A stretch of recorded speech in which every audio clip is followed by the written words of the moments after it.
Hello friends, welcome to grow with Sivi. तो आप सभी का स्वागत है आपके अपने चैनल ग्रो विद सिवी पर। तो देखिए, हिंदी पेडागोजी की हमारी थर्ड क्लास है। इससे पहले आपकी दो क्लासेस कंप्लीट हो चुकी हैं, ठीक है। इसमें हम क्या कर रहे हैं, 2022 से 23 के प्रीवियस ईयर क्वेश्चंस कर रहे हैं। जो रिसेंटली आपका एग्जाम हुआ था ऑनलाइन वाला, उसमें जितने भी क्वेश्चन आपके पूछे गए थे वो सारे क्वेश्चन हम डेट वाइज कर रहे हैं। तो आज हम किस डेट का देखने वाले हैं, तो आज हम देखने वाले हैं 19 जनवरी 2023। यस, 19 जनवरी 2023 में जितने भी क्वेश्चन आपके हिंदी पेडागोजी में पूछे गए थे वो सारे क्वेश्चन आज हम देखने वाले हैं, ठीक है। अगर देखिए प्रीवियस क्लासेस अगर आप वॉच करना चाहते हैं, अगर आपने वॉच नहीं की हैं, मैं आपको रिकमेंड करूँगी वो क्लासेस वॉच करने के लिए, क्योंकि देखिए 2022 से 23 के प्रीवियस ईयर आपके लिए करना मस्ट है, ठीक है। अगर देखिए आप इससे पहले वाले प्रीवियस कर चुके हैं और आपकी जो प्रिपरेशन है वो कंप्लीट हो चुकी है, तो भी एज अ रिवीजन आप इसको वॉच कर सकते हैं और अपने स्कोर जो है कमेंट सेक्शन में कमेंट कर सकते हैं, ठीक है।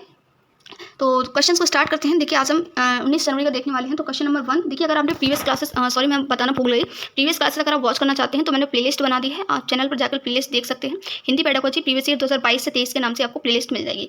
तो स्टार्ट करते हैं। सहज ज्ञानवादियों का यह विचार है कि सहजात मानसिक योग्यता बच्चों को भाषा अर्जित करने एवं उसका प्रयोग करने के योग्य बनाती है, क्या कहलाती है। तो देखिए आपको ज़्यादा दिमाग लगाने की जरूरत नहीं है। यहाँ पर क्या लिखा हुआ है कि नेचुरली जो बच्चे भाषा को अर्जित करते हैं, एक्वायर करते हैं एवं उसका प्रयोग करने के योग्य बनाती है, उस डिवाइस को हम क्या कहते हैं, तो उसको हम कहते हैं भाषा अर्जन युक्ति। किसने दी थी आपकी, बायगोस्की ने कहा था, जिसको हम क्या कहते हैं, लेड कहते हैं, ठीक है। LAD, लैंग्वेज एक्विजिशन डिवाइस, ठीक है। इंग्लिश में इसकी फुल फॉर्म आपको याद रखनी है, पूछी गई है। हिंदी में भी आपकी इसकी जो फुल फॉर्म है वो पूछी गई है, ठीक है। नेक्स्ट क्वेश्चन देख लेते हैं। क्वेश्चन नंबर 2, देखिए फुल फॉर्म से याद आया, मैंने एक क्लास आपको प्रोवाइड की हुई है जिसमें जितनी भी फुल फॉर्म्स आपकी सीटेट एग्जाम में आई हुई है वो सारी फुल फॉर्म आपको मिल जाएंगी, ठीक है। तो आप चेक कर सकते हैं चैनल पर। नेक्स्ट क्वेश्चन देख लेते हैं। 2-3 माह की शिशु एकल स्वर जैसी ध्वनियाँ निकालती है, भाषा विकास के इस चरण को किस नाम से संबोधित किया जाता है। यानी कि 2-3 माह की एक क्या है, चाइल्ड है, तो वो जो है क्या कर पाएगी, कूजन करेगी और एक शब्दी वाक्य बोल पाएगी, बबला पाएगी, एक शब्द बोल पाएगी। तो इसका जो करेक्ट आंसर है वो हो जाएगा आपका ऑप्शन नंबर 3, क्या कर पाएगी, बैबलिंग कर पाएगी, सिर्फ बबला पाएगी, ठीक है। ऑप्शन नंबर आपका 3 यहाँ पर बिल्कुल करेक्ट हो जाएगा, ठीक है। अगर आपने इंग्लिश पेडागोजी का कंटेंट अगर अच्छे से किया है ना,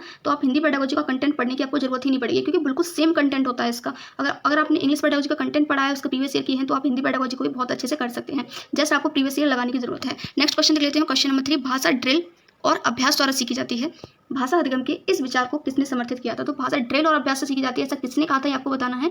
तो ये कहा था आपको BF स्किनर ने, ठीक है। ऑप्शन नंबर 1 आपका यहाँ पर बिल्कुल करेक्ट हो जाएगा। नेक्स्ट क्वेश्चन, क्वेश्चन नंबर 4, कक्षा 2 के विद्यार्थी भिन्न भिन्न भाषाई पृष्ठभूमि से हैं, कक्षा की यह बहुभाषी प्रकृति यानी कि जो मल्टीलिंग्विज नेचर है, ये क्या करेगा, कक्षा में पढ़ाने वाले अध्यापक के लिए बोझ है। देखिए मल्टीलिंग्विलिज्म कभी भी एक बोझ नहीं होता है, ठीक है। एक प्रकार का व्यवधान, देखिए व्यवधान भी नहीं होता है। भाषा अधिगम में एक संसाधन की भांति प्रयोग में लाई जा सकती है, बिल्कुल करेक्ट, आपका ऑप्शन नंबर 3 हो जाएगा। जो बहुभाषा होती है वो एक रिसोर्स के रूप में प्रयोग में लाई जाती है। नेक्स्ट क्वेश्चन देख लेते हैं। क्वेश्चन नंबर 5, निम्न में से कौन सी युक्ति प्रभावशाली श्रवण के लिए नहीं है, यानी कि एक अच्छी लिसनिंग के लिए नहीं है, ये आपको बताना है। अनुमान लगाना, समूह में श्रवण, संरचित कथनों का श्रवण और पूर्व श्रवण विश्लेषण। तो इसका जो करेक्ट आंसर है वो है आपका ऑप्शन नंबर 3, अनुमान लगाना आपका लिसनिंग से रिलेटेड नहीं है, ठीक है। बाकी ये तीनों ही आपके लिसनिंग से रिलेटेड है। नेक्स्ट क्वेश्चन देख लेते हैं। क्वेश्चन नंबर 6, ग्राही शब्द भंडार वे शब्द हैं, ग्राही शब्द भंडार कौन से शब्द हैं, ये आपको बताना है। जब कोई सुनता या सुनती है, ग्राही का मतलब है ग्रहण करना, ठीक है। यह देखता है, देखती है, तब पहचान कर पाते हैं। कोई भी पाठ्य सामग्री की समझ सकती या सकता है, दूसरे के वक्तव्य से ग्रहण किया जाता है, व्यक्ति अपनी सक्रिय शब्दावली में प्रयोग करते हैं। तो इसका जो करेक्ट आंसर है वो आपका ऑप्शन नंबर 1 हो जाएगा।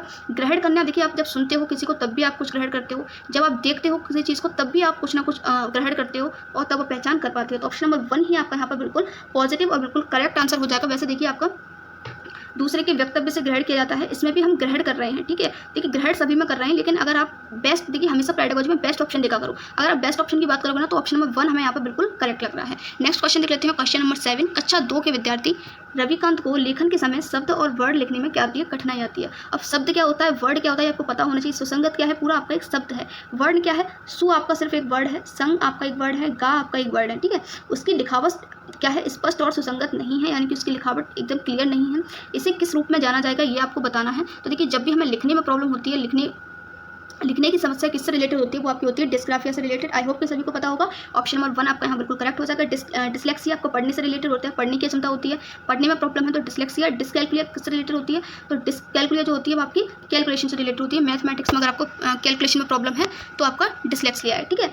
नेक्स्ट क्वेश्चन, किसी बच्चे को उसकी लक्ष्य भाषा में निपुण तब कहा जाएगा जब, लक्ष्य भाषा मतलब जैसे कि जो भी भाषा आप सीखना चाह रहे हैं, मान लीजिए आप इंग्लिश सीखना चाह रहे हैं, तो इसमें आपको निपुण कब कहा जाएगा कि आप प्रोफिशिएंट हैं बिल्कुल, जब उसके पास उपयुक्त शब्द भंडार है परंतु वह उसका प्रयोग बार बार ना करता हो। देखिए यूज़ नहीं करोगे तो कैसे काम चलेगा, गलत हो गया। वह अपने घर की भाषा में पठन और लेखन कर पाता हो, लक्ष्य भाषा का प्रयोग प्रभाव और सटीकता के साथ कर पाता हो, जो बोला जा रहा है उसे समझ पाने के योग्य हो। तो देखिए इसका जो करेक्ट आंसर है वो आपका क्या हो जाएगा। आई होप कि आप सभी ने इसका आंसर कर दिया होगा सही।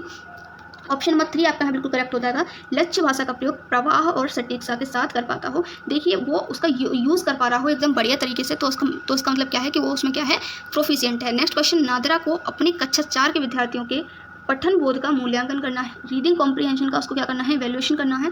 निम्न में से सर्वाधिक उपयुक्त कार्य का चयन करें जिससे वे अपने विद्यार्थियों का मूल्यांकन कर सके, अपने स्टूडेंट का इवैल्यूएशन कर सके। इसके लिए आपको सबसे बेस्ट यहाँ पर वर्क बताना है।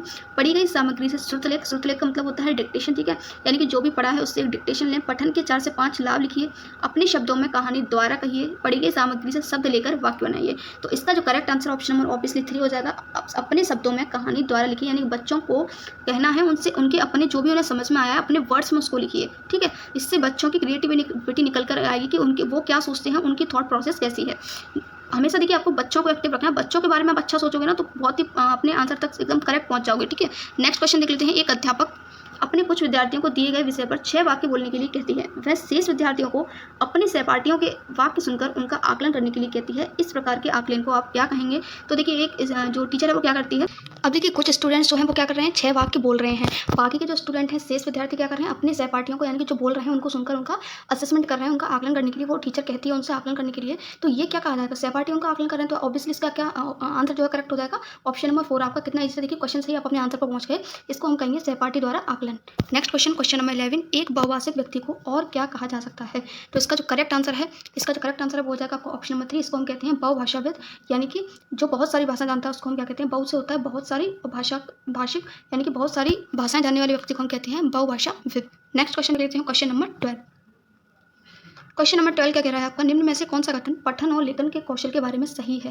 यानी कि रीडिंग और राइटिंग स्किल के बारे में कौन सा कथन सही है? अच्छे लेखन कौशल का पठन पर कोई प्रभाव नहीं पड़ता है।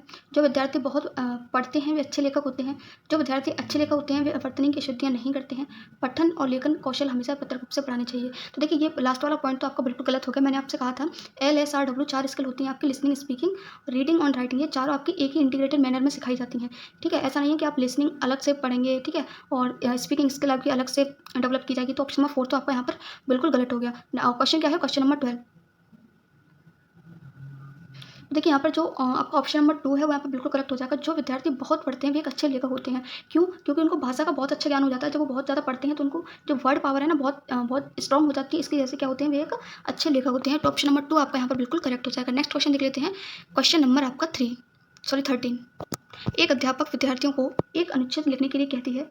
लेखन प्रक्रिया प्रारंभ करने से पहले विद्यार्थी को सबसे पहले क्या करना चाहिए वो आपको बताना है। तो इसका देखिए करेक्ट आंसर जो होगा वो हो जाएगा आपका ऑप्शन नंबर 3। विषय बिंदु पर मानस मंथन करना चाहिए। मानस मंथन का मतलब है यहाँ पर उसको थिंकिंग करनी चाहिए, यानी कि लिखने से पहले हम क्या करते हैं, हमसे कोई देखिए हमें कोई टॉपिक दे दिया जाए लिखने के लिए, चाहे कोई भी टॉपिक हो वो, तो सबसे पहले हम क्या करते हैं, अब थिंक करते हैं कि हम सोचते हैं कि हमें क्या लिखना चाहिए, क्या इसमें क्या ऐड करना चाहिए ना। तो मानस मंथन का मतलब यही होता है कि थिंकिंग करना, सोचना। नेक्स्ट क्वेश्चन देख लेते हैं, क्वेश्चन नंबर 14। आकलन प्रक्रिया के संबंध में सहपाठियों की प्रतिपुष्टि, यानी कि जो पीयर्स का जो फीडबैक होता है, प्रतिपुष्टि का मतलब होता है फीडबैक, उसके बारे में बताया गया है। प्रतिपुष्टि की जरूरत नहीं है क्योंकि इसकी कोई प्रासंगिकता नहीं है, बिल्कुल गलत। प्रतिपुष्टि का प्रयोग नहीं करना चाहिए क्योंकि प्रतिपुष्टि देना अध्यापक का काम है, ऐसा भी नहीं है। पीयर्स भी तो असेस करते हैं। लेखन कौशल के लिए नियमित रूप से प्रयुक्त की जानी चाहिए, केवल पठन कौशल में प्रयोग में लानी चाहिए और शेष 3 कौशलों में नहीं, यानी कि जो रीडिंग स्किल है सिर्फ उसमें ही पीयर असेसमेंट यूज़ करना चाहिए, बाकी के स्किल्स में नहीं करना चाहिए। तो ये भी गलत हो गया। तो ऑब्वियसली हमारा ऑप्शन नंबर 3 यहाँ बिल्कुल करेक्ट हो जाएगा। लेखन कौशल के लिए नियमित रूप से प्रयुक्त की जानी चाहिए। नेक्स्ट और आज का हमारा लास्ट क्वेश्चन देख लेते हैं। क्वेश्चन नंबर है आपका 15। कल मुझे जालंधर जाना था पर मेरी ट्रेन मिस हो गई। यह वाक्य किसका उदाहरण है? ठीक है, कल मुझे जालंधर जाना था पर मेरी ट्रेन मिस हो गई, तो ये किसका उदाहरण है ये आपको बताना है। तो इसका करेक्ट आंसर ऑप्शन नंबर 1 है। इसको हम कहते हैं कोड मिश्रण। तो ये थे आपके सारे क्वेश्चन आज के 19 जनवरी 2023 में पूछे जाने वाले। आई होप फ्रेंड्स क्लास अच्छी लगी होगी आपको। क्लास अच्छी लगी हो तो प्लीज़ क्लास को लाइक जरूर करना, अपने फ्रेंड्स के साथ शेयर करना बिल्कुल मत भूलना। और सीटेट से रिलेटेड किसी भी अपडेट के लिए आप इस चैनल को सब्सक्राइब कर सकते हैं। Thank you so much for watching this video.